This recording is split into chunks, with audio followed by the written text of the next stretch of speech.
Abadat Hashem, toujours dans le cours de Pessah, on va commencer à parler un peu de produits. La matzah.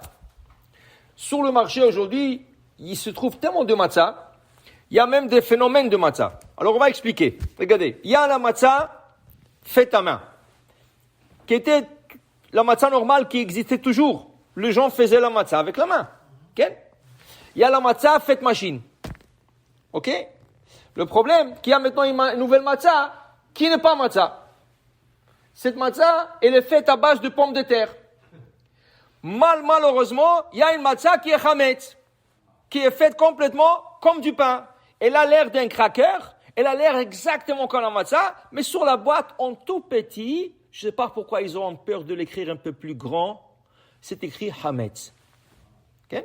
Maintenant, il y a 4 catégories. On a dit matzah faite à main, matzah faite machine, matzah qui n'est pas matzah, elle est faite à pommes de terre, à base de pommes de terre, et matzah chametz. Tous les 4, ils ont l'air la même chose.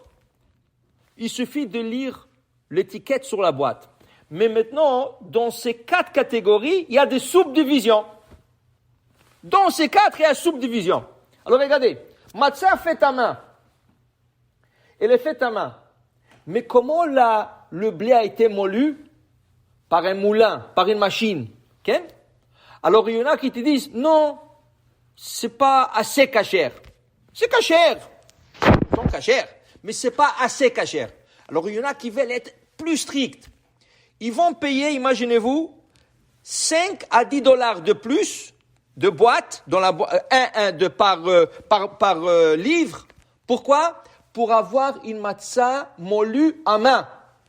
On appelle ça rechaim shel yad, le moulin à main. Il y en a qui veulent comme ça. Okay? C'est comme un peu, si je peux vous donner un exemple. Pourquoi? Parce que, regardez dans le tefillin, le boîtier de tefillin, comment il est fait? Il peut être fait avec une machine et il peut être fait à la main. Tu vas payer 300, 400 dollars plus pour que le boîtier soit fait à main. Tu comprends?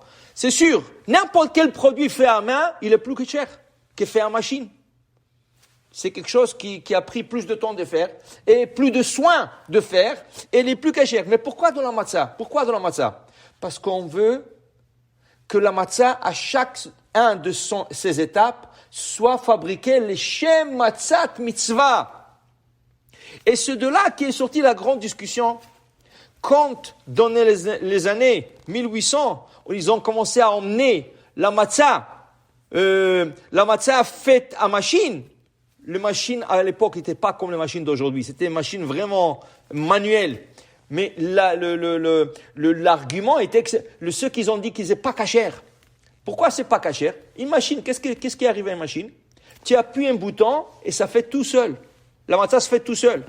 Or que on voulait, ceux qui sont opposés, ils voulaient que chaque des étapes de la matzah soit fait avec la kavana, avec l'intention, le shem matzat mitzvah. D'ailleurs, si vous allez jamais dans une bakerie du matzah, vous allez voir que pendant le pétrissage, il y a le mashgiach qui passe, il fait dire à tout le monde, dites, le shem matzat mitzvah, le shem matzat mitzvah. Il faut, chaque deux minutes, il passe, dites-le, pour qu'on, ça fait, celui qui perfore.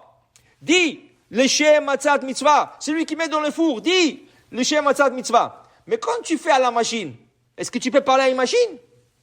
Alors ils te disent, ceux qui ont dit que c'est cachère, ils te disent, non, mais quand j'appuie sur le bouton, je dis le shem matzat mitzvah, et ça va de soi. Et les autres disent, non. Il faut que chaque étape soit faite avec le parole qui sort de la bouche, le shem matzat mitzvah. Alors maintenant, nous avons matzah yad, mais il y en a qui veulent que la matzah soit moulu, le grain de blé soit moulu à main, avec rechaim shel yad. Encore une subdivision, il y en a qui veulent que la matzah soit fabriquée veille de Pessah.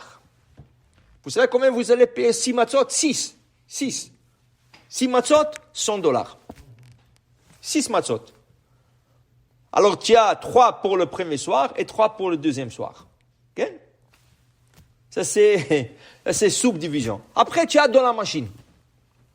Dans la machine, Il y a, vous allez voir, des boîtes où c'est écrit que la matzah a été fabriquée en 18 minutes. Bien sûr, 18 minutes. Alors, tu veux me dire que sur les boîtes, que c'est pas écrit 18 minutes, c'est plus que 18? Ben, Rabotai, je vais vous dire un chidouche. Oui. Pourquoi? Qu'est-ce qu'il dit le Shulchan Aruch? Le Shulchan Aruch dit que la matzah doit être fabriquée dans le temps de parcourir moins qu'un mille. 1000, c'est pas le mile anglais. 1000, c'est 1 kilomètre. 969 mètres, pour être un peu plus précis. 1 kilomètre. Combien de temps ça prend pour parcourir 1 mille? Okay? Vous rappelez-vous qu'on a toujours parlé qu'il y a une différence entre le calendrier séfarade et le calendrier ashkénaze? Regardez ici comment les ashkénazes vont prendre la direction contraire. Maran, il a dit que le 1000, la distance parcourir 1 kilomètre, c'est 18 minutes. Viennent les ashkénazes, qu'est-ce qu'ils te disent? Non. 22 minutes et demie. Mahatzit shekel. 22 minutes et demie. Il y a Magen Avraham qui dit non, 24 minutes. Ok. Quand tu calcules le calendrier, eux, ils sont plus stricts que nous. Mais quand il arrive à la matzah, qui est karet, Pesach, ils sont plus souples que nous. Maran, il dit, non, monsieur, tu as dépassé 18 minutes, c'est Hametz.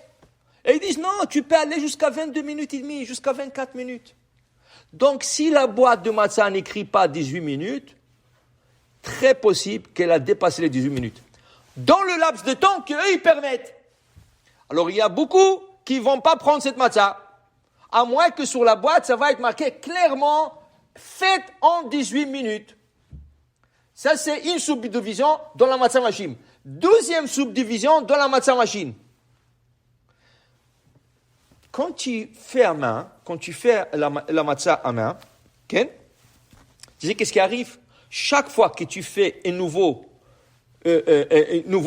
nouvelle matzah, ça veut dire une nouvelle pâte, tu prends une nouvelle pâte et tu fabriques la matzah, okay? Il y a sur les tables de préparation du papier parchemin. Chaque fois qu'ils finissent de faire une partie de matzah, qu'est-ce qu'ils font? Ils enlèvent le papier, ils mettent un autre. Ils prennent le bâton, le rouleau qui est en bois, ils le donnent à un sableur. Il y a quelqu'un là-bas qui sable le bâton chaque fois qu'on fait une matzah. Il faut voir, c'est très impressionnant. Si vous n'êtes pas parti dans une fabrique de matzah, vous ne pouvez pas vous imaginer. Ils ont une chambre avec 1000 bâtons. Et chaque fois qu'ils font, il y a 25 ou 30 personnes qui font la matzah, ils leur donnent un bâton. Dès qu'ils finissent, donne-moi le bâton. Ils leur donnent 30 nouveaux bâtons. Okay? Alors, pourquoi? Parce qu'ils ont peur qu'il reste un peu de pâte de la première fabrication.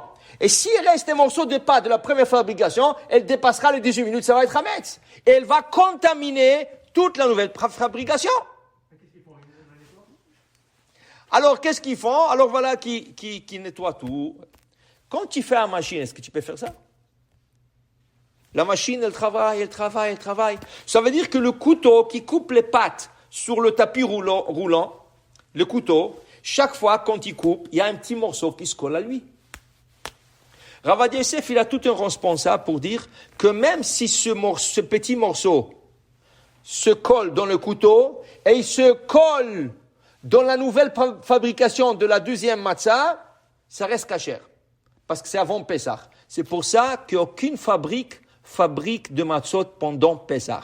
Toutes les matzot sont fabriquées jusqu'à veille de Pessah.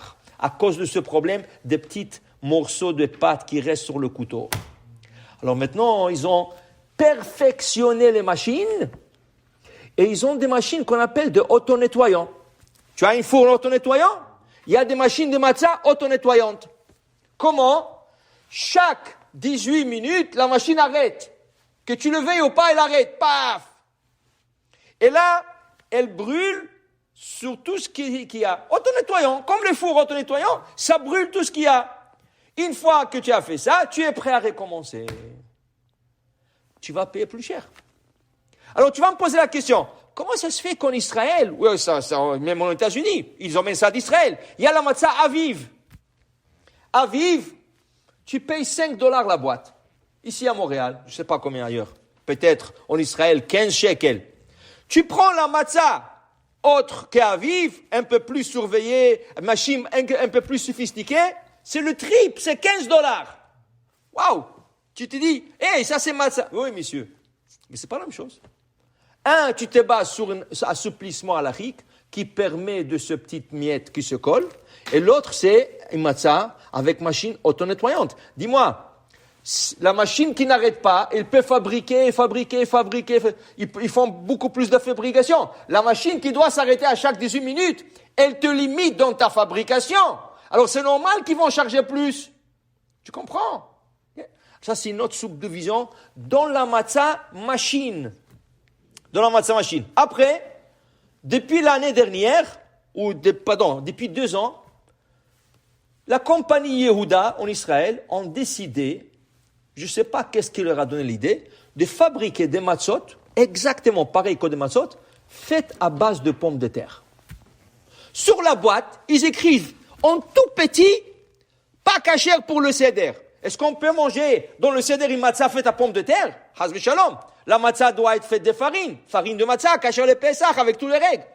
Cette matzah, elle a l'air exactement comme matzah. Et celui qui ne lit pas, parce qu'il prend n'importe quoi sur les mains, il se trouve dans le seder, il fait un motzi sur une matzah qui est shakol. D'abord, tu as fait, peut-être pas bracha le batala, mais birkat Amazon c'est le batala, c'est sûr. Deuxièmement, tu n'as pas fait le seder. Tu n'as pas mangé. Tu as fait la bracha à l'achilat matzah, c'est pas de matzah, c'est bracha le batala. Tu comprends? Comme ça, ils trompent le consommateur. Et des gens, il y a 2 ans, m'ont appelé. Ils disent, est-ce que c'est caché? J'ai dit, non, pas du tout, tu as acheté ça. J'ai acheté ça dans la béquerie, là où ils vendent tous les matzot. Qu'est-ce qui est arrivé? Ils avaient plein de touristes. Et là, il y avait une pénurie de matzot. Le fabricant ne voulait pas perdre. Alors, il a mis ça. Le propriétaire du magasin, il a sorti ça. Tu as fait trébucher. Ça, c'est encore echerashti. Ça, encore, on peut faire passer. Mais il y a des gens de béquerie qui sont pas normales. Pourquoi? Là, il y a 2 ans, ils ont sorti, quand il y avait la pénurie de matzot, ils ont sorti de matzah hametz. Ils l'ont vendu. Il y a quelqu'un ici, dans la synagogue, ici. Il était là-bas. Il m'a appelé. Il m'a dit, est-ce que c'est caché le Pesach? Mais je dis, mais dis-moi, ça va pas chez toi? Tu vois pas que c'est écrit clair hametz? Il dit, où? Je dis, regarde, en tout petit à gauche, en bas, c'est écrit hametz. Il dit, Ribono Sholam. J'ai pas de matzot pour Pesach. Je dis, heureusement que tu n'as pas mangé cette matzah. Au moins, tu n'as pas de matzot, mais tu n'as pas mangé hametz, chayav karet. Alors, qu'est-ce qui se passe dans le monde? Qu'est-ce qui se passe? La matzah, c'est plus matzah, c'est la pomme de terre. La matzah, c'est hametz. Rabotai, en conclusion dans cette cour, quand vous achetez les matzot, achetez les meilleurs. Et quand vous achetez, regardez qu'est-ce que vous achetez. Et il y a une raison. Si une matzah, c'est $5, l'autre, c'est $50, il y a une raison pourquoi. Lis toutes les recommandations. Faites à la main, moulu à la main, machine 18 minutes. Ça coûte plus cher. De toute façon, ces idourim-là, c'est quand on mange pour la matzah du seder. Le reste du repas de Pesach, tu peux manger avec la matzah, pas avec tout ça. Tu achètes ces matzot qui sont mehoudar de mehoudar pour le seder. Alors, c'est pour le 2 kazaï, 2 fois 30 grammes au début du repas, pour le sandwich de Hillel et pour la ficomane. Fais le compte, combien de personnes tu as à table. Chacun, si c'est matzah, fais ta main ronde, moitié de matzah. Alors, fais le compte, combien tu as besoin. 4 demi-matzot, c'est 2 matzot par personne. Le premier soir, le deuxième soir, tu achètes comme ça le meilleur matzot. Le reste, tu veux manger des matzot, je dirais pas normal, mais un peu moins qualité. Ok, ça va. Donc, c'est caché les Pesach, il n'y a pas de problème. Baruch Adonai Le'olam. Amen ve amen.